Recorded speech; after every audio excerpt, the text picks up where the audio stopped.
ఎన్ని లోడ్లు పంపించిండేదే? తెల్లేదా? తిరుగులోనే లోడ్లు డీజిల్ ఖర్చులు అంతా అట్లే వరిస్తారా మీరు? ఇంత కొంచెం ముందేనే వచ్చినారు. ఎన్ని లోడ్లు?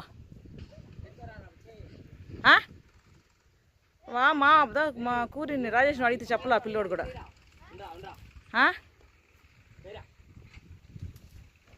ఎన్ని బాబు? నేను ఒక పార్టీ అధ్యక్షురాలని చెప్పు. నేను కూడా ఒక పార్టీ అధ్యక్షురాలు. నా చెరువు కదా ఇది, నేను చూసుకోవాలి కదా.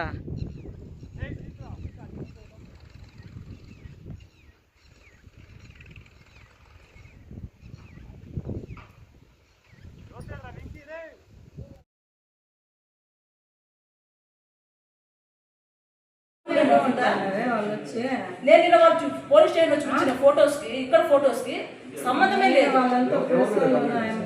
నేను ఇప్పుడు ఎంఆర్ఓ మీద ఇచ్చినాను, విఆర్ఓ మీద విఆర్ఏ మీద ఇచ్చినాను, చిట్టుబాబు మీద ఇచ్చినాను. ఏమని ముద్దాయి చిట్టుబాబు, రెండో ముద్దాయి వచ్చి ఎంఆర్ఓ మేడము, మూడో ముద్ద వచ్చి విఆర్ఓ, నాలుగో ముద్దాయి వచ్చి విఆర్ఏ. చంపే రాకుండా ముందుకు తీసుకొస్తాను. నేను ఒకదాన్నే ఉన్నాను. నువ్వు ఇంట్లో ఎందుకు ఉండవు, ఎందుకు బయట వచ్చి అన్ని లాగుతావు, నీకేం సంబంధం, ఊళ్ళో వాళ్ళకంత సంబంధం లేదు, అన్నీ లాగుతావు అంటే ఊర్లో వాళ్ళకి సంబంధం ఉంటే రాని రాకపోతే పోనీ నాకు నా గ్రామానికి నష్టం జరుగుతూ ఉంది. రేపటి నా భవిష్యత్తు తరతరాలకి చెరువు అంటే నేను బాయిలు చూపుతున్నా. ఇప్పుడు బావి ఒక ఆకారంలో ఉంటుంది, చెరువు ఒక ఆకారంలో ఉంటుంది. అలాంటప్పుడు చెరువు నేను బావిలో చూపించలేను కదా, చెరువునే కదా చూపించాలి. చుట్టుపక్కల మన్ను ఉంటుంది, ఆవు నీళ్లు తాగుతాయి, బట్టలు లేడీస్ పోతారు, వినాయకుడు నిమజ్జనం జరుగుతుంది. ఆ టైంలో మీకు నచ్చిన చోట గుంతలు లోడేస్తే ప్రమాదాలు జరుగుతాయి. అప్పుడు ఏ డిపార్ట్మెంట్ సార్ వచ్చి కాపాడుతుంది? సార్ ఆర్డీఓ మేడంకి ఇచ్చినాను, ఎంఆర్ఓ మేడంకి ఇచ్చినాను, దానికి స్పందన లేదు. ఆ తర్వాత 20 రోజులు వెయిట్ చేసిన తర్వాత నేను వచ్చి బయట మళ్ళీ ఏమి కలెక్టరేట్ పోయినాను. వాళ్ళు 105 రోజులు ఇచ్చారు. అమ్మ చెప్తామమ్మా అని ఇప్పటిదాకా ఎంక్వైరీ లేదు. డీకేటీ ల్యాండ్ గురించి ఇస్తే దానికి ఏం పట్టించుకోవడం లేదు. అక్కడ నేను చెప్పిన గోడలు కడతా ఉన్నారు. ఆ తర్వాత ఇల్లు కట్టి మోల్డింగ్ చేసి గృహప్రవేశం చేసి ఇంట్లో కూడా వెళ్ళిపోయారు. ఇంత నిదానంగా పనిచేస్తారు సార్ డిపార్ట్మెంట్ వాళ్ళు. చూస్తాం ఎన్నిసార్లు పంపిస్తారు, ఎన్నిసార్లు చూస్తారు అంటే ఒక మనిషి ఒక మనీలు వచ్చి ఎవరిని అడగకూడదు, ప్రశ్నించకూడదు. ఎక్కడ కూడా సార్ ఇది? 10 మంది వస్తేనే కేసు కంప్లైంట్ తీసుకుంటారా? 10 మంది గుడ్డగా రావాలా? అంటే నేను చేసి పోరాటం కాదా, నేను అడిగేది ప్రశ్న కాదా వీళ్ళకి? తప్పు అంటారు. 10 మంది వస్తే కాదు సార్, నేను ఒక్కదాన్నే వచ్చినాను, నేను ఒక్కదాన్నే అడుగుతా ఉన్నాను. అన్యాయం జరుగుతూ ఉంది, ప్రతి గ్రామంలో జరుగుతూ ఉంది, ప్రతి చోట జరుగుతూ ఉంది అన్యాయము. మేడం ఇప్పుడు చెరువుల్లో యాక్చువల్గా నీళ్ళు అంతంత మాత్రం అలాంటి పనులు అయితే చేయకూడదండి. మా దృష్టికి వస్తే మేము విలేజ్ వైజ్ తీసుకుంటాము. దీనికి సంబంధించి గ్రౌండ్ వాటర్ డిపార్ట్మెంట్ ఉంటుంది. ఆ గ్రౌండ్ వాటర్ డిపార్ట్మెంట్ వాళ్ళు వచ్చి వాళ్ళ బఫర్ ఏరియా ఎంత ఉంది, అక్కడ రీసోర్సెస్ ఎంత ఉన్నాయని చెప్పి చూసుకొని ఆ మోటార్ని సీజ్ చేసే అధికారం కూడా ఉంటుంది. మీరు ఏమన్నా ఉంటే నాకు ఒకసారి రిప్రజెంటేషన్ ఇచ్చారంటే నేను దాన్ని ఖచ్చితంగా మామూలుగా ఈ చెరువుల్లో మట్టిని కవ్వి అమ్ముకుంటా ఉన్నారు. దీనిపైన పలువురు ఆరోపిస్తూ ఉన్నారు, మీరు పట్టించుకోలేదు. దీనిపైన ఇప్పుడు ఈ చెరువులో మట్టి అంటే డీసిల్టింగ్ అంటారు దీనికి వచ్చి మనకి గవర్నమెంటే జీవో ఇచ్చారు. దీనికి ఒక ప్రొసీజర్ ఉంది. ఏ రైతైనా సరే వాళ్ళకి ఇట్లాంటి ఈ సాయిల్ నీడ్ ఉంటే వాళ్ళు వచ్చేసి మనకి ఈ ఇరిగేషన్ వాళ్ళకి అప్లికేషన్ పెట్టుకోవాలి. ఈ ఇరిగేషన్ వాళ్ళు ఆ చెరువు యొక్క స్ట్రక్చర్ చూసి వాళ్ళు ఎంత తీసుకోవచ్చు, ఎన్ని క్యూబిక్ మీటర్స్ తీసుకోవచ్చు అని చెప్పి పర్మిషన్ ఇస్తారు. ఆ పర్మిషన్ తీసుకొని తోలుకోవచ్చు. సో ఇదంతా ఫ్రీ ఆఫ్ కాస్ట్ కిందనే మనకి గవర్నమెంట్ జీవో ఇచ్చింది. దీనికి మించి ఎవరైనా చేస్తే మాత్రం వాళ్ళు చట్టపరమైన చర్యలు తీసుకోవాల్సిందే. మేము ఆ ట్రాక్టర్స్ని కానీ ఆ జేసీబీస్ కానీ ఇంకెవరైనా చేస్తా అంటే వాళ్ళ మీద మేము క్రిమినల్ కేసు లాంచ్ చేయొచ్చు. ఏవైతే వెహికల్స్ ఉంటాయో వాటిని మేము సీజ్ చేసుకోవచ్చు. ఇది ఒకసారి మీరు ఇరిగేషన్ డిపార్ట్మెంట్తో కోఆర్డినేట్ చేసుకోండి, ఎందుకంటే పర్మిషన్ ఇవ్వాల్సింది వాళ్ళు. మేము వచ్చి వాళ్ళకి ఆ పర్పస్ వచ్చి వాళ్ళు మాకు లెటర్ పెడితే ఆ పర్పస్ అగ్రికల్చర్కి వాడుతున్నారా, నాన్ అగ్రికల్చర్ అని చెప్పి మాత్రమే మేము కంప్లైంట్ ఇస్తాం. నాయకులు గత కొన్నిసార్లుగా ఆపిరెడ్డి చెరువు, వంకాయ చెరువు గురించి కూడా మీకు ఫిర్యాదు చేశారంట. కొంతమంది నాయకులు విపరీతంగా మట్టి తరలిస్తూ వాళ్ళపైన అడిగిన దానికి వాళ్ళపైన హత్యాయత్నానికి కూడా పాల్పడేదానికి కూడా చేశారంట. మీకు ఎన్నిసార్లు కంప్లైంట్ చేసినా కూడా దానిపైన సరిగ్గా చర్యలు చేపట్టలేదని చెప్పి ఆమె ఆరోపిస్తాను. లేదండి, మాకేమి ఆ పర్టికులర్ మీరు ఎవరైతే చెప్తున్నారో ఆ పర్సన్ ద్వారా మాకు కంప్లైంట్ రాలేదు. అప్పిరెడ్డి చెరువుని మేము వాలంటీర్గా తీసుకొని మేము ట్రెంచ్ కొట్టించి దానికి బోర్డు పెట్టాము. ఈ వంకాయల చెరువు మీద ఇవాళ మేము ఈరోజు తీసుకుంటున్నాం కంప్లైంట్. అండ్ నిన్న ఒక ఇట్లా ఇల్లీగల్గా ట్రాన్స్పోర్ట్ చేస్తున్నారని చెప్పి ఒక కంప్లైంట్ వచ్చింది త్రూ ఫోన్ ద్వారా. మేము ఇమీడియట్గా యాక్షన్ తీసుకున్నాము. పోలీస్ డిపార్ట్మెంట్ వాళ్ళని కూడా సంప్రదించినాము. వాళ్ళని పంపించి క్లియర్ చేస్తాము. రేపు మేము ఇరిగేషన్ వాళ్ళ డిపార్ట్మెంట్తో కలిసి జాయింట్గా ఇన్స్పెక్ట్ చేసి దానికి కూడా ట్రెంచ్ కొట్టించి మేము దానికి ప్రివెన్షన్ యాక్షన్ తీసుకుంటాం. అంటే ఇంతవరకు దాన్ని రాలేదు, ఇప్పుడు ఒకసారి చూస్తాము. ఏం మేడం ఇచ్చారో లేదా టికెట్ పడితే చెరువు గురించి అది వదిలేయండి, టీకెట్ పక్కన పెట్టండి. ఓకే. మీడియా మిత్రులకు నమస్కారం. నా పేరు సునీత. నేను గంగవరం మండలం చిందూరు గ్రామస్తురాలిని. నేను మా ఊర్లో అక్రమంగా మట్టి తరలిచ్చేస్తున్నారని టీకెట్ ల్యాండ్స్లో ఫ్లాట్లు వేసి అమ్మేసి ఈ మొత్తం ఇండ్లంతా ఫౌండేషన్ చేస్తూ ఉన్నారని ఏప్రిల్ 20వ తేదీ నేను వచ్చి ఎంఆర్ఓ గారికి ఆర్డీఓ గారికి నేను కంప్లైంట్ చేసినాను.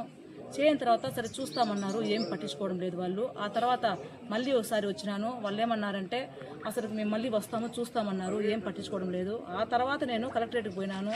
ఇట్లా నేను కంప్లైంట్ చేసిన పట్టించుకోవడం లేదు, ఇట్లా అక్రమంగా చెరువుల్లో మట్టి తరలిస్తూ ఉన్నారు, టికెట్ ల్యాండ్లో ఫ్లాట్లు వేసి అమ్మేస్తున్నారు, ఇట్లా ఏం పట్టించుకోవడం అంటే సరే మేము చూస్తామని చెప్పినారు.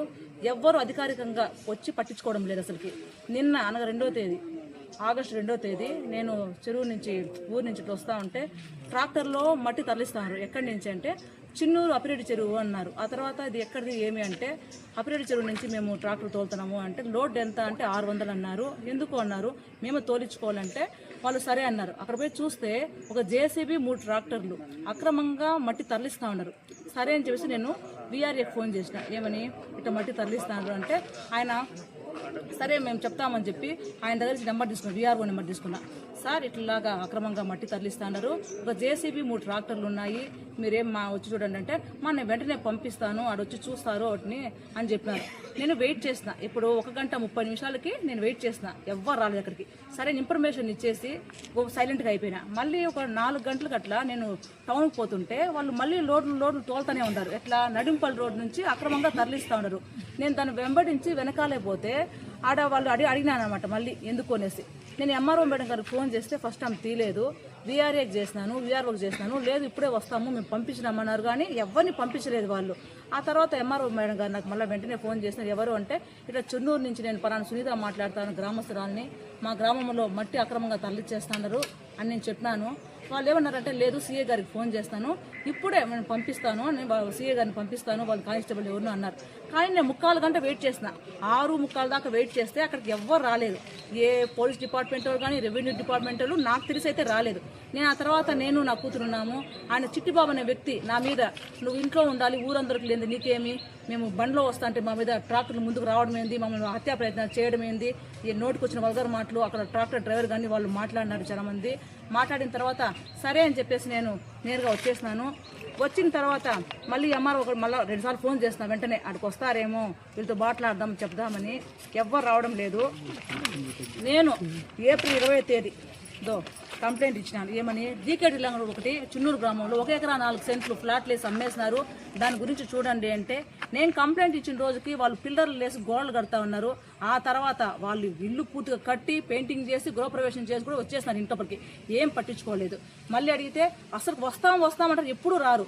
మళ్ళీ ఇప్పుడు వచ్చి నేను ఈరోజు ఏం చేస్తానంటే ఎంఆర్ఓ మేడంకి, వీఆర్ఏకి, అందరికి చెప్పినాను కదా, వాళ్ళు స్పందించలేదు అన్న దానికి గంగవరం పోలీస్ స్టేషన్లో కంప్లైంట్ ఇచ్చాను. కంప్లైంట్ ఇస్తే అక్కడ ఏమంటున్నారంటే నువ్వు కంప్లైంట్ వాళ్ళ మీద అధికారుల మీద ఇవ్వకూడదు, ఎందుకు ఇస్తారు మీరు కంప్లైంట్ మీద ఇస్తే కూడా మేము తీసుకోము అంటారు. ఇప్పుడు కంప్లైంట్ ఎవరు తప్పు చేస్తే వాళ్ళు అధికారికంగా నేను ఉన్న టైంలో ఎవరు స్పందించలేదు కాబట్టి నేను వాళ్ళ ముద్దాలుగా చేర్చి కంప్లైంట్ ఇచ్చినాను. ఈ చట్టాలు లేవు అంటే తప్పు చేసిన మీద ఎవరి మీద ఇచ్చే హక్కులు చట్టాలు లేవా, నేను ఎఫ్ఐఆర్ చేయమని అడిగేది తప్ప. ఇప్పుడు అందరికి ఇచ్చిన, ఆర్డీఓ మేడంకి అందరికి ఇచ్చిన, వీళ్ళు రారు, మేము వస్తాము మళ్ళీ ఏదో చేస్తామని కానీ ఎవ్వరు ఏమి అక్కడ చేయరు. ఒక గ్రామస్తురాలుగా నేను చెప్పేది ఏమంటే అందరికీ లేనిది నీకెందుకు బాధ అని మాట్లాడుతాండ్రు.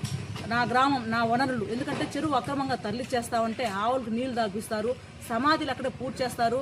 ఎక్కడ పూడ్చినా కూడా సమాధి కూడా లేకుండా మొత్తం వాళ్ళు లాగేస్తారు. రేపు ఎక్కడ మేము పూడ్చుకోవాలి, ఆవులకి కానీ ఎక్కడ చెరువులో నీళ్లు పెట్టాలి అసలుకి నాకు అర్థం కావడం. కాబట్టి నేను దానిపైన స్పందించినాను.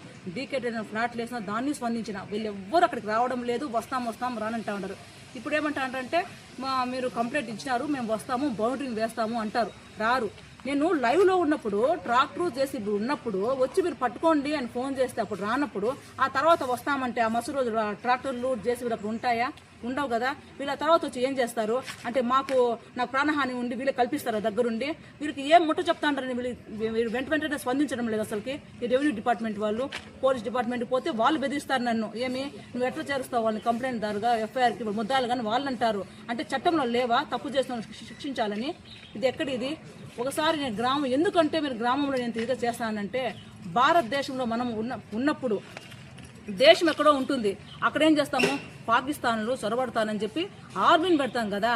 అప్పుడు అది మన భూమే కదా. ఇప్పుడు గ్రామం కూడా మన భూమే కదా. దీన్ని కాపాడుకున్నప్పుడు దాని వరకు ఎందుకు పోతాము? అక్కడ జరిగితే ఒకటి, ఇక్కడ జరిగితే ఒకటి. ఇది కూడా మనదే కదా, మన సంపదే కదా. ఇవంతా మట్టి మన సంపద. రేపు తరానికి చెరువు అంటే ఏం బావిలు చూపిస్తామా? ఇది చెరువు కాదు బావి అని చెప్పి ప్రమాదాలు జరిగితే రెవెన్యూ డిపార్ట్మెంట్ వాళ్ళు, పోలీస్ డిపార్ట్మెంట్ ఆ తర్వాత వస్తారు. అంటే ఒక కంప్లైంట్ రాసుకుంటారు. అంటే ఎవరికి నష్టపోతుంది? ప్రజలు.